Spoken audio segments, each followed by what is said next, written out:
Apakah benar Allah itu ada? Jika benar, seperti apakah Allah? Sejak dahulu, manusia selalu berusaha mencari gambar Allah, bahkan membuat Allah mereka sendiri dan menyembahnya. Padahal Allah sangat melarang penyembahan berhala. Lalu, seperti apakah Allah sebenarnya? Allah jauh melampaui akal manusia sehingga kita tidak bisa memahaminya dengan sempurna. Akan tetapi, paling tidak kita mendapatkan gambaran tentang Allah melalui Alkitab. Kejadian 1 menyebutkan bahwa Allah itu roh. Dalam bahasa Ibrani, roh disebut ruach, yang bisa diartikan energi. Dalam Alkitab, Allah memang digambarkan seperti energi, tapi energi yang dimaksud tidak seperti energi yang kita pelajari dalam fisika, karena Allah adalah roh. Beberapa kali, Alkitab juga menggambarkan Allah seperti beberapa elemen yang ada di dunia ini, seperti api, air, dan angin. Allah digambarkan sebagai elemen-elemen yang ada di dunia untuk membantu kita memahami sifat-sifat Allah. Allah digambarkan seperti api saat roh Allah turun dan hinggap di atas kepala para murid dalam peristiwa Pentakosta. Jauh sebelum itu, pada zaman Musa, Allah menampakkan diri kepada Musa dalam semak yang diselimuti api. Seharusnya ini adalah fenomena yang wajar, karena padang gurun yang panas tentu dapat membuat semua menjadi kering sampai terpanggang api. Tapi anehnya, semak tadi diselimuti api tapi tidak terbakar. Dan Musa dilarang menggunakan alas kakinya karena tempat yang dia injak adalah kudus. Allah juga berkata bahwa kita akan dibaptis oleh roh dan api.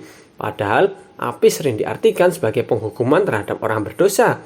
Jadi Allah digambarkan sebagai api dengan maksud menggambarkan bahwa Allah itu kudus, menghanguskan benda-benda, tapi juga dipakai untuk memurnikan. Selain api, Allah juga digambarkan sebagai air. Tuhan Yesus berkata bahwa barang siapa yang minum dariku tidak akan haus lagi. Allah digambarkan seperti air yang mengalir dan memancarkan sumber kehidupan. Sifat air memang dapat mengalir dari tempat yang tinggi ke rendah. Ini adalah gambar dari sifat Allah yang memberi kehidupan dari tempat yang tinggi pada kita manusia di bumi. Allah juga digambarkan seperti angin. Saat Elia berada dalam ketakutan, justru Elia dapat menemukan Allah pada angin yang bertiup sepoi-sepoi. Allah juga menciptakan manusia dengan hembusan nafasnya kepada tanah yang sudah dia bentuk. Ini adalah gambar dari sifat Allah Maha Kasih.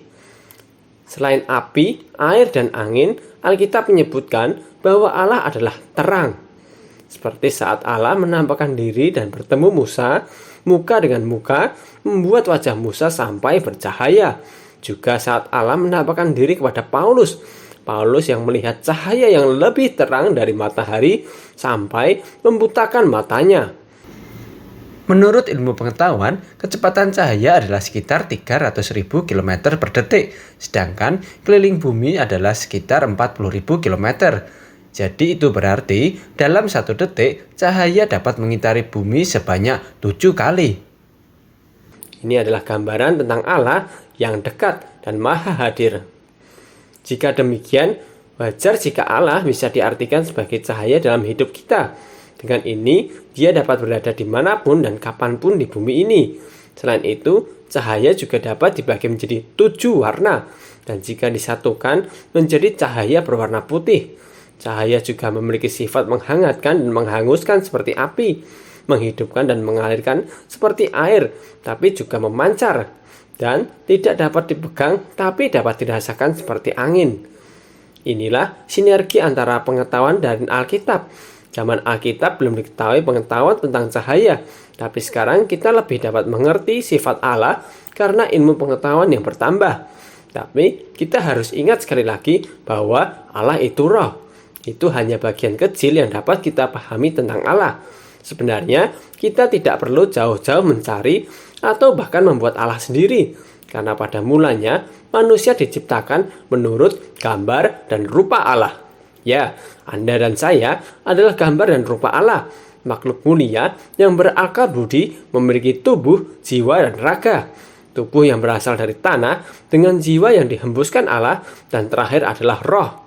Roh yang menjadi sumber kehidupan manusia dan sumber pengetahuan dan akal budi kita inilah yang membedakan kita dengan ciptaan lainnya. Karena roh menghubungkan kita dengan pencipta kita, karena Allah adalah roh.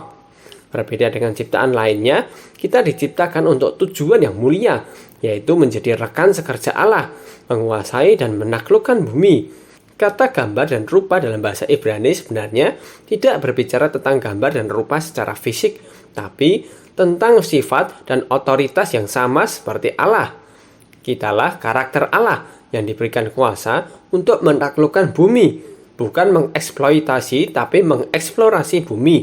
Bukan juga justru kita yang ditaklukkan oleh bumi, seperti perbudakan oleh gadget, pornografi, idol, narkoba, rokok, kemabukan, dan lain-lain. Kita tidak boleh serupa dengan dunia karena kitalah gambar dan rupa Allah itu sendiri. Gambar dan rupa kita memang telah rusak akibat dosa. Oleh sebab itu, Allah memberikan jalan keselamatan untuk memperbaiki gambar diri dan rupa manusia, juga hubungan manusia dengan Allah, dengan cara menunjukkan kepada kita semua gambar dan rupa Allah yang sempurna di dalam diri Yesus Kristus. Baik secara fisik maupun secara sifat dan otoritas, semuanya dapat kita lihat dan rasakan melalui Tuhan Yesus Kristus. Karena dialah Allah sendiri yang turun ke dunia untuk menyelamatkan manusia dan memulihkan gambar dan rupa Allah. Jadi, kita kini tidak hidup menurut gambar dan rupa kita yang lama, tapi kita hidup memancarkan gambar dan rupa Yesus Kristus, sehingga setiap orang dapat melihat Tuhan Yesus Kristus dalam hidup kita. Dialah cahaya kemuliaan Allah dan gambar keberadaan Allah yang sesungguhnya, dan menopang segala yang ada dengan firman-Nya yang penuh kekuasaan. Setelah selesai mengadakan penyucian dosa, Ia duduk di sebelah kanan yang maha besar di tempat yang maha tinggi.